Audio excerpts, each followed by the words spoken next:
Hey guys, what's going on? Blaine back for another Netflix review, and today I'm going to be talking about Banger.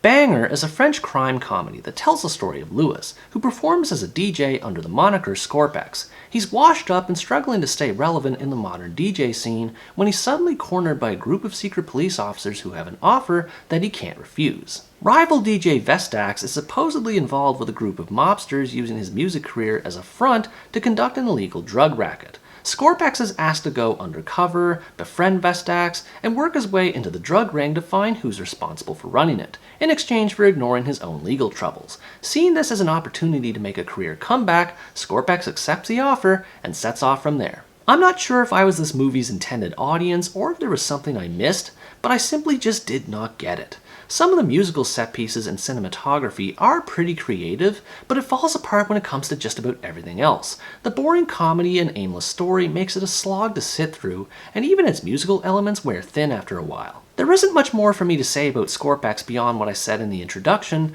aside from the fact that he's one of only two characters in this movie that feel normal. Perhaps that can be attributed to Vincent Cassel's performance, or that's simply how he was written, but just the fact that he's ordinary is a breath of fresh air compared to the other people he surrounds himself with. That's not exactly a shining endorsement though. He's the typical has-been, washed-up veteran who's trying to hold on to his career, and the movie doesn't even explore this aspect with any sort of enthusiasm. He waffles his way from one musical endeavor to another without any real rise seen back to the top. He's more or less just goofing off, which makes it hard to get behind him. His relationship with his daughter Tony, who I consider to be the other normal character, is the only other thing I can think to mention about him. It does add a thin layer of characterization to his struggles as a musical artist, but it's only explored with the bare minimum amount of effort. I felt like this movie was supposed to have more for these two to do together than what ended up happening. I do recall some sort of collaboration that may or may not have happened between them, but all the musical scenes are identical to the point that they start to blend in with each other, even when they involve different characters. And that's the biggest problem this movie has. It has a hard time focusing on which story it's supposed to be telling. One moment it'll be about Scorpex making music, then he'll be doing something with the mob, and then back to music, and then it just keeps bouncing back and forth. Even when it goes into the whole drug racketeering angle, it ends up being just as bland as the main character and never goes anywhere until the last 10 minutes of the movie. There were times when I tuned out from watching, and even with the movie being in French, I could still understand that nothing eventful happened at just about any point. Another problem in this regard is that for a movie that's only 90 minutes long, it's unusually slow paced in how everything plays out. I kept waiting for the police to show up and interact with Scorpex to at least some degree, and it takes forever to happen because of how immersed he is in making music. And yeah, I know I've harped on the music stuff a lot by now, but it really is a recurring problem that hurt my enjoyment of this movie the longer it went on. There's nothing wrong with having some musical set pieces, but centering what feels like the entire movie around them is just grating,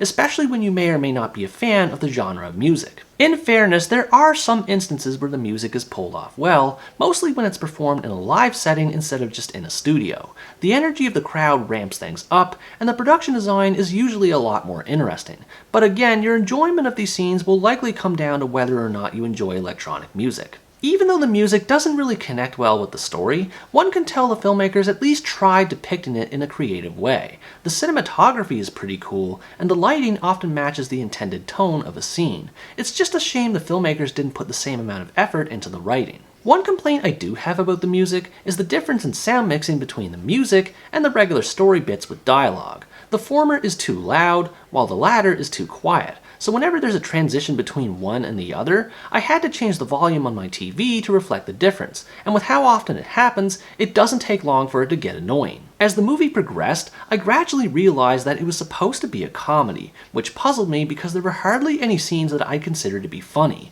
It's oddly reserved in the execution of its jokes, and the few that were funny didn't get that much of a rise out of me. There are some amusing moments like a mobster faking an overdose, or a DJ taking inspiration from a fire alarm for a music beat, but for the most part, there really isn't much to say. The whole movie feels like a downer to watch, especially once the drug narrative ramps up toward the end, and by that point it's too late to care. On top of the depressing vibe of its story, the movie just has this weird, uncomfortable atmosphere that I can't describe, and the characters all act like they have problems. Some scenes would be funnier if it weren't for how off-putting they all were. One could make the argument that it's supposed to be a satire of how vapid and self-absorbed people in the music and fashion industries are, and there is some sense of that being conveyed here. The problem is that with how dull everything else is, we're left with a movie that's just as vapid and self-absorbed as what it's trying to critique. Overall, Banger is a disappointingly bad comedy flick that barely puts any effort into its story and is little more than a self-aggrandizing mishmash of musical pieces. If you like music-oriented movies that don't have much semblance of story behind them,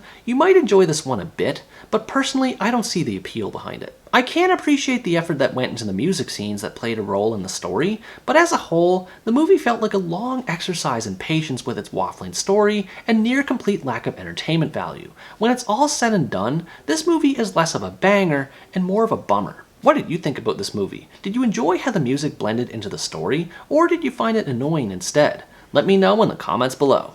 Anyways guys, that's going to wrap up my review of Banger. Thanks for watching this video, I hope you enjoyed it, and as always stay tuned for the next part where next time I review the Mexican comedy drama, The Dad Quest. Bye bye!